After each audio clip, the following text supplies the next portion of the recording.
Video like जरूर कर लीजिए और ऐसे वीडियो लगातार फ्री में पाने के लिए चैनल को तुरंत सब्सक्राइब कर लीजिए और बेल आइकन को जरूर टैप कर लीजिए ताकि आगे भी सारे वीडियो आपको मिलते रहे। यूट्यूब में फॉलो करते हैं तो प्लीज ये वाला फ्री टेलीग्राम चैनल जरूर ज्वाइन कर लीजिएगा। सारे नोटिफिकेशन सारे अपडेट यहीं पे आते हैं, ध्यान रखिए। जरूरी सूचना है आप सभी स्टूडेंट्स के लिए, स्टडी फॉर सिविल सर्विसेज का Android app Google play store में आ चुका है, उसको प्लीज तुरंत इंस्टॉल कर लीजिए। और अगर आप स्टडी फॉर सिविल सर्विसेज के सिर्फ ऐप से कोई भी कोर्स कोई भी पीडीएफ परचेस करते हैं तो उसमें अप्लाई कूपन, अगर आप ज्ञान सर जो है आप उसमें अप्लाई करते हैं, ये कूपन कोड है, तो उसमें 20% फीस तुरंत माफ हो जाएगी। मतलब 20% डिस्काउंट तुरंत उसमें लग जाएगा। ज्ञान सर लिखना है, नॉर्मली ज्ञान सर स्मॉल लेटर में है सब कुछ, कोई स्पेस नहीं, कोई कॉलम नहीं, सिर्फ ज्ञान सर GYANSIR। इस तरह से अगर कूपन कोड लगाते हैं आप ऐप में बाई करने से पहले, जो अप्लाई कूपन वाले में आता है, तो 20% का डिस्काउंट तुरंत मिलेगा। वीडियो देखिए। नमस्कार दोस्तों, एक बार फिर से आपका स्वागत है यूपीपीएससी बेस्ट ऑनलाइन कोचिंग के इस यूट्यूब चैनल पर। दोस्तों, आज की इस वीडियो में हम लोग ज्योग्राफी के तीसरे क्लास का डिस्कशन करेंगे। इससे पहले की क्लासेस अगर आपने नहीं देखी तो आप प्लेलिस्ट में जाकर जरूर देखेगा। यह क्लास RO ARO री एग्जाम यूपीपीएससी प्री 2024, इसके अतिरिक्त जितने भी प्रकार के स्टेट पीसीएस एग्जाम या वनडे एग्जाम है, सबके लिए समान रूप से उपयोगी होने वाला है। तो चलिए दोस्तों, बढ़ते हैं आगे अपने क्लास की ओर। देखिए, दिया है, हम सभी जानते हैं कि पृथ्वी अपनी धुरी पर पश्चिम से पूर्व की ओर घूमती है। तो ये चीज याद रखने लायक है कि पृथ्वी का जो घूर्णन है अपनी धुरी पर, ये क्या है, पश्चिम से पूर्व की ओर है। यही कारण है कि पूर्व में सूर्योदय एवं पश्चिम में सूर्यास्त होता है।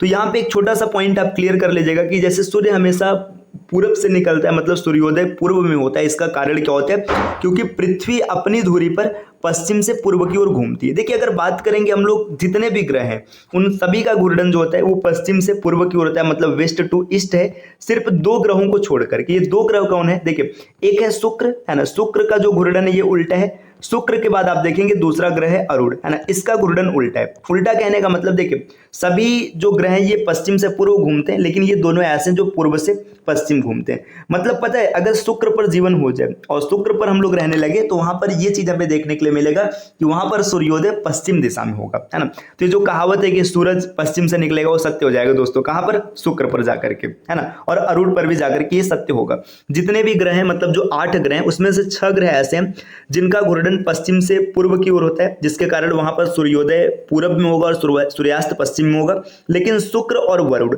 अरुण दो ऐसे ग्रह हैं जहां पर सूर्योदय जो होगा वो पश्चिम में होगा और सूर्यास्त पूर्व में होगा। कारण, क्योंकि उनका घूर्णन विपरीत है। तो चलिए, बात की बात रही, अब आगे बढ़ते हैं। देखिए, पृथ्वी अपनी धुरी पर घूमती हुई 360 डिग्री देशांतर अर्थात एक चक्कर लगभग 24 घंटे में पूरा करती है। चूंकि 180 देशांतर प्रमुख यामोत्तर के पूर्व में एवं पश्चिम दोनों ओर स्थित है, इसलिए सूर्य पूर्व से पश्चिमी गोलार्ध में जाने में 12 घंटे का समय लेता है। इस प्रकार सूर्य पूर्व से पश्चिम प्रति घंटा 15 डिग्री देशांतर या प्रति मिनट में 1 डिग्री देशांतर को पार करता हुआ दिखाई देता है। तो देखिए, यहाँ पर जो आपने आर्टिकल पढ़ा है, इसका मतलब क्या है, इसको समझिएगा। इसमें साफ साफ सिर्फ इतना आपको याद रखना है कि जो पृथ्वी का घूर्णन है अपनी धुरी पर, ये पश्चिम से पूर्व है, वेस्ट टू ईस्ट है। पहला पॉइंट यही कारण है, मतलब ये पहला पॉइंट याद रखिएगा। दूसरा पॉइंट यहाँ पे याद रखना है कि वेस्ट टू ईस्ट मतलब पश्चिम से पूरब की ओर घूर्णन के कारण ही जो सूर्योदय होता है, मतलब जो सनराइज है, ये ईस्ट में होता है, और जो सनसेट है, जो सूर्यास्त है, ये वेस्ट में होता है, मतलब पश्चिम में होता है। ठीक, इसके बाद देखिए, आपको ये बताया जा रहा है कि जो 360 डिग्री देशांतर है ना, इसको पार करने में 24 घंटे का समय लगता है। अब जो देशांतर का बंटवारा है, मतलब 180 एक तरफ है, 180 दूसरे तरफ है, अर्थात 180 देशांतर को पार करने में 12 घंटे का समय लगेगा। और अगर 1 डिग्री देशांतर की बात करेंगे तो इसको पार करने में 4 घंटे का समय लगेगा। तो यहां तक हम लोगों ने पढ़ा है। चलिए दोस्तों, और आगे बढ़ते हैं। देखिए, आगे की स्लाइड पर आते हैं। यहाँ पर इसी चीज को दिखाया गया। देखिए, अब सीधी सी बात है, आप याद रखिएगा, अगर भारत की बात करेंगे, जो भारत का सबसे पूर्वी छोर है किबुथु और जो सबसे पश्चिमी छोर है सर क्रीक या फिर गोरमाथा। अगर आप इन दोनों के बीच में समय का डिफरेंस देखेंगे तो ये 2 घंटे का डिफरेंस है लगभग, है ना, एग्जैक्ट नहीं लेकिन लगभग 2 घंटे का डिफरेंस है। ऐसा क्यों, क्योंकि देखिए, जब सूर्योदय पूर्व से होता है तो किबुथु में सूर्य की किरणें सबसे पहले आ जाती है। इसके बाद धीरे धीरे आगे बढ़ते हुए गोरमाथा अर्थात सर क्रीक पर आती है। तो इसमें 2 घंटे का डिफरेंस इसलिए होता है क्योंकि भारत का ये जो देशांतर है लगभग 30 देशांतर है लगभग। इस वजह से एक देशांतर को पार करने में 4 मिनट लगे तो 30 देशांतर को पार करने में 2 घंटे लगते हैं। इसी वजह से समय का डिफरेंस होगा। देखिए, यहाँ पर देशांतर दिया भी गया है, आप देखिए यहाँ पे देख सकते हैं, है ना। देखिए यहाँ पर आप देखेंगे 97.25 है और यहाँ पर देखेंगे 68.7 है। आप इसको घटा के देख सकते हैं। देखिए 97.25 और 68.7, जैसे आप इसका डिफरेंस निकालेंगे यहाँ पर 5, यहाँ पर 5, ये देखिए 16 हो जाएगा, 8 आएगा और यहाँ पर कितना आएगा, यहाँ पर आप देखेंगे तो आपको 2 मतलब 28.55 अप्रॉक्सीमेट मतलब 29 के आसपास है। तो आप इसे 30 लगभग मान सकते हैं, यही कारण है। अच्छा देखिए पीछे की क्लास में हम लोगों ने पढ़ रखा है कि उत्तर से दक्षिण मतलब जो भारत की लंबाई ये कितनी है। देखिए उत्तर से दक्षिण की लंबाई की अगर बात करेंगे तो यहाँ पर ये थोड़ा सा ढक गया, देखिए ये 3214 किलोमीटर है। और यहीं पूरब से पश्चिम की बात करेंगे तो 2933 किलोमीटर है, ये भी आप याद रखिएगा, है ना। अगर भारत के मैप को आप ध्यान से देखेंगे तो बहुत चीजें क्लियर होगी। देखिए भारत के पूरब में है बंगाल की खाड़ी, है ना, पश्चिम में है अरब सागर, है ना, इसके नीचे हिंद महासागर है ना। यहाँ पर पड़ोसी देशों की बात करेंगे तो देखिए पाकिस्तान है, नेपाल है, चीन हो गया, भूटान हो गया, म्यांमार हो गया, बांग्लादेश हो गया, है ना, अफगानिस्तान यहाँ पर साइड में होगा। तो आप आसानी से क्लियर कर सकते हैं। चलिए अब और आगे बढ़ते, देखिए यहाँ पे कुछ पॉइंट और दिया गया। भारत का दक्षिणतम बिंदु इंदिरा पॉइंट है जो ग्रेट निकोबार द्वीप, यहाँ पर द्वीप रहेगा, में 6 डिग्री 45 मिनट उत्तरी अक्षांश पर स्थित है। तो बस इतना याद रखिएगा कि सबसे दक्षिणतम बिंदु की बात करेंगे। देखिए यहाँ पे सबसे दक्षिणतम कहा जा रहा है, भूमि के बिंदु का नाम नहीं लिया जा रहा है ना। ये बताया जा रहा है कि ये कौन है, ये इंदिरा पॉइंट है और ये कहाँ स्थित है, ग्रेट निकोबार में।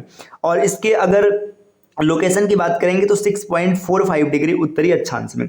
इससे पहले इसका नाम पिग्मेलियन पॉइंट था, ये भी याद रखना है ना।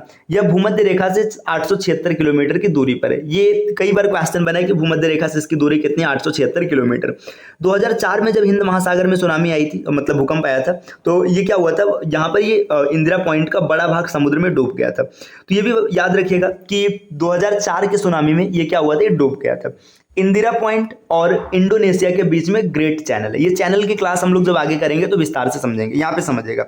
जैसे अब हम लोग बात करेंगे, देखिए ये अंडमान निकोबार है ना, अंडमान निकोबार ये रहा, है ना। इसके बाद इसके नीचे अगर आप देखेंगे तो इसके नीचे आपको इंडोनेशिया देखने के लिए मिलेगा, है ना। तो इनके बीच में जो चैनल है उसका नाम क्या होगा, उसका नाम होगा, यहाँ पर आप देख रहे हैं इसका नाम है ग्रेट चैनल। अब और आगे बढ़ेंगे, देखिए भारत के मुख्य भूमि की बात करेंगे तो दक्षिणतम बिंदु जो है ये कन्याकुमारी है, जिसे कि केप कैमोरिन के नाम से भी जाना जाता है।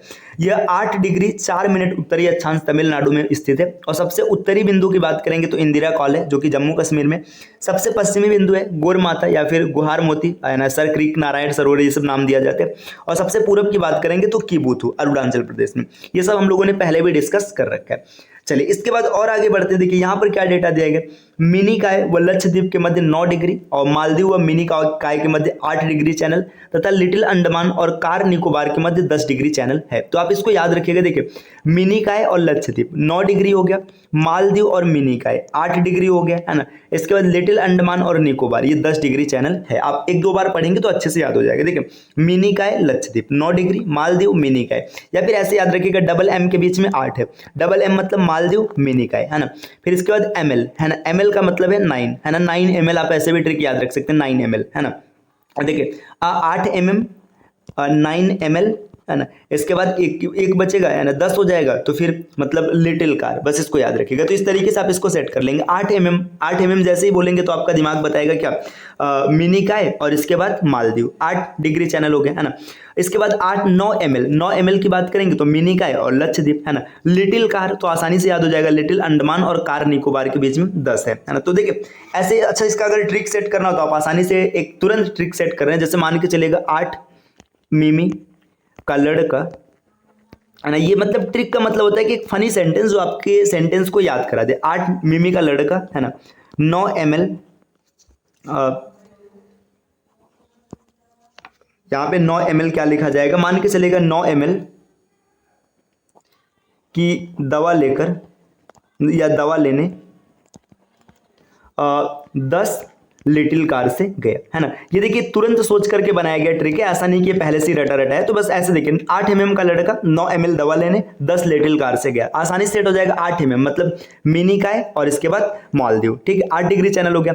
9 ml मतलब 9 डिग्री चैनल क्या हो जाएगा, देखिए लिटिल अंडमान मतलब एल से लिटिल अंडमान, माफ कीजिएगा एल से लक्षद्वीप और एम से क्या हो जाएगा मिनिकॉय, और दवा लेने गया कितना मतलब 10 लिटिल कार से, तो लिटिल अंडमान और इसके बाद कार निकोबार। ये तुरंत बनाया गया दोस्तों। कैसा लगा आपको कमेंट करके जरूर बताइएगा। चलिए आप और भी सोच के बना सकते हैं, जरूरी नहीं कि यही है। अब देखिए बात करेंगे सीमावर्ती देश। सीमावर्ती देश भी हम पहले ही समझ चुके हैं। देखिए भारत के निकटतम पड़ोसी देशों की बात करेंगे तो पाकिस्तान, अफगानिस्तान, चीन, नेपाल, भूटान, म्यांमार, बांग्लादेश, मालदीव और म्यांमार, श्रीलंका। जो मालदीव और श्रीलंका कहा जाता है समुद्री है, मतलब पूरी तरह से समुद्र से घिरे हुए हैं, तो इसको यहाँ पर आप स्किप भी कर सकते हैं। आप स्किप का मतलब जो भूमि के क्षेत्र की बात किया जाएगा तो ये 7 याद रखिएगा: पाकिस्तान, अफगानिस्तान, चीन, नेपाल, भूटान, म्यांमार, बांग्लादेश।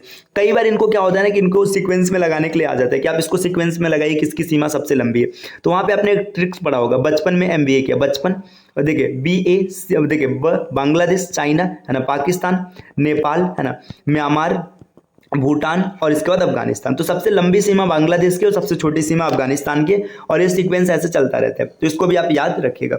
अब यहाँ पर देखिए ये दिया गया है कि किस दिशा में, तो देखिए भारत की स्थलीय सीमा के उत्तर में चीन और नेपाल है ना, उत्तर पश्चिम में अफगानिस्तान है और पश्चिम में पाकिस्तान है, पूरब में बांग्लादेश और म्यांमार है, जबकि उत्तर पूर्व में भूटान है। तो ये भी आप याद रखिएगा। अगर डायरेक्शन की बात करेगा तो आसानी से क्लियर कर लेंगे, तो आप मैप से भी देख सकते हैं। चलिए दोस्तों और आगे बढ़ते हैं। देखिए यहाँ पर पश्चिम में पाकिस्तान तथा पूर्व में बांग्लादेश के साथ साथ भारत की सीमाएं कृत्रिम अथवा प्राकृतिक मानव निर्मित। मतलब देखिए पाकिस्तान की सीमा और बांग्लादेश की सीमा की बात करेंगे तो ये मानव निर्मित है। इसके बाद जबकि अन्य 6 देश अफगानिस्तान, देखिए चीन है ना, नेपाल, भूटान, म्यांमार की सीमाएं जो है प्राकृतिक है ना। देखिए यहाँ पे पाकिस्तान का नाम ले लिया गया तो यहाँ पे पाकिस्तान नहीं आएगा क्योंकि 5 ही बचेगा ना, पाकिस्तान और आपने बांग्लादेश को पहले से अलग कर दिया, तो 5 जो बचेगा यहाँ पर 5 आएगा है ना। 5 सीमा जैसे अफगानिस्तान, चीन, नेपाल, भूटान और म्यांमार के साथ जो सीमा है प्राकृतिक है। देखिए पाकिस्तान और बांग्लादेश के साथ मानव निर्मित क्यों है, क्योंकि ये भारत के ही अंग थे। 1947 पहले क्या था, पाकिस्तान भारत का हिस्सा था और फिर बाद में बांग्लादेश भी पाकिस्तान से बना है ना। अब इसके बाद और अगर आगे बढ़ेंगे तो यहाँ पर देखिए क्या दिया गया। भारत के उत्तर की बात करेंगे तो हिमालय है ना, दक्षिण पूर्व में बंगाल की खाड़ी है, दक्षिण में हिंद महासागर है, दक्षिण पश्चिम में अरब सागर है और भारत की प्राकृतिक सीमाएं निर्धारित करती हैं यही सब। देखिए भारत की सीमा कौन निर्धारित करता है, अगर आप देखेंगे तो उत्तर में हिमालय है, दक्षिण में हिंद महासागर है, एक तरफ बंगाल की खाड़ी और एक तरफ अरब सागर, जो भारत की सीमाओं को निर्धारित करता है। देखिए भारत और पाकिस्तान के मध्य सीमा रेखा अध्यारोपित सीमा का एक उदाहरण है। अध्यारोपित मतलब देखिए यहाँ पे ये खुद से बनाया गया एक सीमा है। देखिए अध्यारोपित सीमा एक ऐसी सीमा होती है जो किसी बाह्य शक्ति द्वारा आरोपित की जाती है। तो भारत की सीमा आपने पढ़ा होगा, माउंटबेटन योजना की बात है ना।